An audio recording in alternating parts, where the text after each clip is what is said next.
یؤتی الحکمت من یشاء، وہ جسے چاہتا ہے حکمت عطا فرما دیتا ہے، دانائی۔ وَمَن یؤت الحکمہ، اور جسے اس نے دانائی، عقل مندی اور حکمت دے دی، فقد اوتی خیرا کثیرا، تو بے شک اسے خیر کثیر عطا کر دی گئی۔ یعنی اللہ تعالیٰ ہمارا ہے سب سے بڑی خیر ہے کسی کو دانائی مل جائے۔ یہ اس کا ذکر یہاں پہ کیوں آیا ہے؟ دنیا میں تو عقل مند اسے مانا جاتا ہے جو مال جوڑ کے رکھتا ہے، اللہ کے نزدیک عقل مند وہ ہے جو مال اللہ کی راہ میں لگا دے، اور اللہ کی راہ میں مال لگانے والا تو بڑا دانا ہے، اس کو اللہ نے حکمت دے دی، وہ بڑا سیانا ہے کیونکہ اس کا مال ضائع نہیں ہو رہا۔ دنیا کا کرائٹیریا مال کے سیونگ کا اور ہے، اللہ کے نزدیک اور ہے۔ بخاری مسلم میں دونوں میں حدیث ہے، نبی علیہ السلام نے فرمایا کہ انسان کہتا ہے میرا مال میرا مال میرا مال، حالانکہ تیرا مال تو وہ ہے جو تو نے کھا کر ختم کر دیا یا پہن کر بوسیدہ کر دیا یا اللہ کی راہ میں خرچ کر کے قیامت کے دن کے لیے محفوظ کر لیا، باقی جو بچ گیا وہ تیرے ورثاء کا مال ہے۔ تو نبی علیہ السلام نے فرمایا تمہارے 3 مال ہیں، اچھا ان 3 میں سے بھی 2 ضائع ہو چکے دنیا میں، پہن کے اور کھا کے۔ اب پہننے میں گھر کا شیلٹر بھی شامل ہے، کیونکہ مرنے کے بعد وہ گھر بھی تو ورثاء کو ملنا ہے، آپ نے قبر میں تو ساتھ نہیں لے کے جانا۔ جو آپ کے ساتھ جانا ہے مال وہ ہے جو آپ نے اپنی زندگی میں اپنے ہاتھوں سے خرچ کر کے آخرت کے لیے محفوظ کر لیا۔ اور وہی مسلم شریف میں حدیث ہے کہ مردے کو 3 اعمال کا ثواب ملتا ہے، اس میں سے ایک عمل صدقہ جاریہ جو اپنی زندگی میں اس نے کر لیا، دوسرا علم کی بات اگر کسی کو سکھائی تھی وہ بھی اس نے خود کیا، وہ بھی اسے ثواب ملا، اور تیسرا نیک اولاد جو اس کے لیے دعا کرتی ہے۔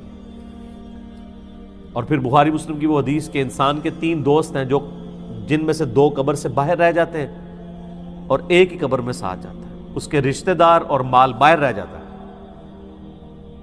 اور اعمال ساتھ جاتے ہیں، اور اعمال میں آپ کے سارے اعمال ساتھ جائیں گے، آپ کے وہ والا مال بھی آپ کا ساتھ جا رہا ہے جو آپ نے اللہ کے لیے خرچ کر لیا، جو نہیں کیا تھا وہ پیچھے رہ گیا۔ تو اللہ تعالیٰ ہمارا عقل مند تو وہ ہے نا، اصل میں یہ اس کو جوڑا اس کے ساتھ گیا ہے کہ عقل مند وہ ہے جو اللہ کی راہ میں خرچ کر کے ہمیشہ کے لیے محفوظ کر لیتا ہے، جسے حکمت وہ چاہتا ہے عطا فرماتا ہے، اور جسے حکمت دی گئی اسے خیر کثیر دی گئی۔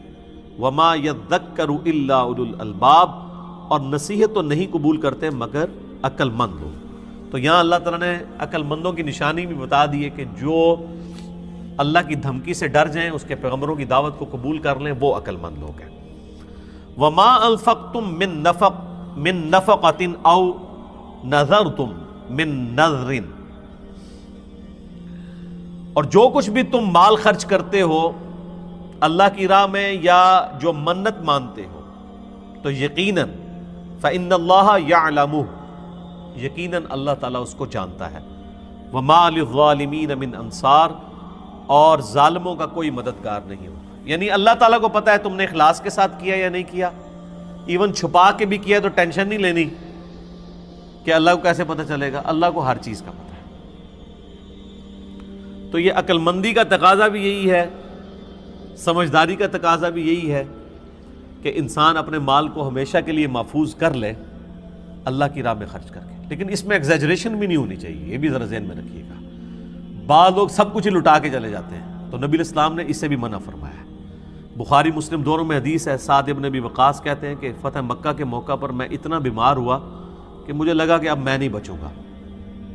اب فتح مکہ ہو رہی ہے 8 ہجری میں، اور سعد ابن ابی وقاص وہ صحابی ہیں جو سب سے آخر میں فوت ہوئے ہیں بدری صحابہ میں سے 56 ہجری میں۔ آخری بدری صحابی جو فوت ہونے والے ہیں وہ سعد ابن ابی وقاص ہیں۔ تو 8 ہجری میں وہ کہتے ہیں میں اتنا بیمار ہوا کہ مجھے یقین ہوگا کہ میں نہیں بچوں گا۔ تو حضور علیہ السلام میری عیادت کے لیے آئے، تو میں نے کہا یا رسول اللہ میری تو ایک ہی بچی ہے، تو میں چاہ رہا ہوں کہ میں اپنا مال اللہ کی راہ میں خرچ کر دوں، تو کیا میں 2/3 مال اللہ کی راہ میں خرچ کر دوں؟ تو آپ نے اجازت نہیں دی۔ پھر ان کا یا رسول اللہ میں آدھا مال اللہ کی راہ میں خرچ کر دیتا ہوں۔ آپ علیہ السلام نے اس کی اجازت بھی نہیں دی۔ پھر بڑی مشکل سے 1/3 مال کی اجازت آپ نے دی، اور پھر آپ نے فرمایا کیا تم یہ چاہتے ہو کہ تمہاری اولاد مرنے کے بعد لوگوں سے مانگتی پھرے؟ اس سے بہتر ہے کہ تم ان کے لیے چھوڑ کے مرو۔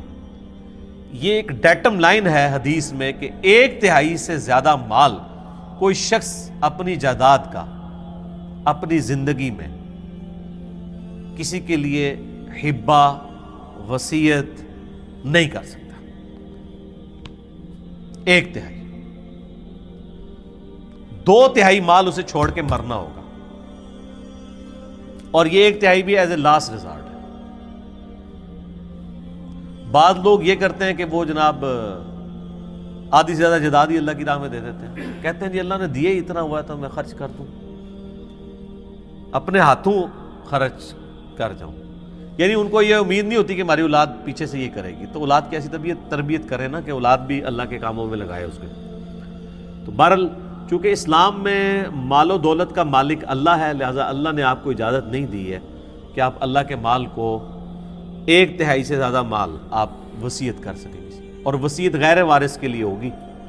وصیت یہ ہوتی ہے کہ میرے مرنے کے بعد فلاں کو ملے، وہ وارث کو نہیں آپ کر سکتے، کیونکہ وارث کو وہی ملنا ہے جو آپ کے وراثت کے قوانین آئے ہیں سورہ نساء کے اندر۔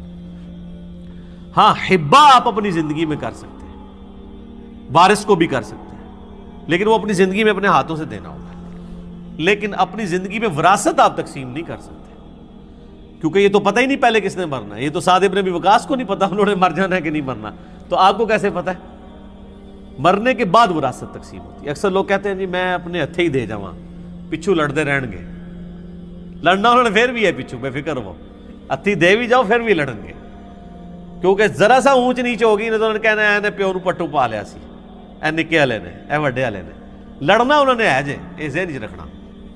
اللہ یہ کہ جس کو خوف خدا ہوگا وہ تو معاملہ الگ ہے۔ تو اللہ تبارک و تعالیٰ اس چیز کو ناپسند کرتا ہے کہ کوئی شخص جو ہے وہ سارا مال ہی اللہ کی راہ میں لوٹا دے اور پھر پچھلے جو ہیں وہ مانگتے پھرے۔ اس چیز کو نبی علیہ السلام نے ناپسند فرمایا۔ یہی وہ چیز ہے جسے دین کی سمجھ بوجھ کا نام دیا گیا ہے، جو بخاری اور مسلم دونوں میں حدیث ہے، اللہ تعالیٰ جس کے ساتھ بھلائی کا ارادہ فرماتا ہے اسے دین کی فقہ عطا فرما دیتا ہے، اور اللہ عطا فرماتا ہے میں تقسیم کرتا ہوں، یعنی علم دین اللہ نے عطا فرمایا، تقسیم میرے ذریعے ہوتا ہے۔ یہ آدھی حدیث وہ بریلوی کوٹ کرتے ہیں نا کہ رزق بھی جو ہے وہ اللہ دیتا ہے اور نبی علیہ السلام تقسیم کرتے ہیں، یہ دین کے علم کی بات ہو رہی ہے، اور ظاہر دین تو ہم نبی علیہ السلام سے سیکھیں گے۔ تو آپ دیکھیں یہ جو حدیث ہے نا کہ اللہ تعالیٰ جس کے ساتھ حکمت یعنی بھلائی کا ارادہ فرماتا ہے اسے دین کی فقہ عطا فرما دیتا ہے، اسی کو سپورٹیو یہ آیت بھی آ گئی ہے کہ اللہ تعالیٰ فرماتا ہے وَمَن يُؤْتَ الْحِكْمَةَ فَقَدْ أُوتِيَ خَيْرًا كَثِيرًا، جسے اللہ تعالیٰ حکمت دے دے اسے خیر کثیر دے دے، یعنی اس کا بھلائی کا ارادہ فرما لیا نا اللہ تعالیٰ۔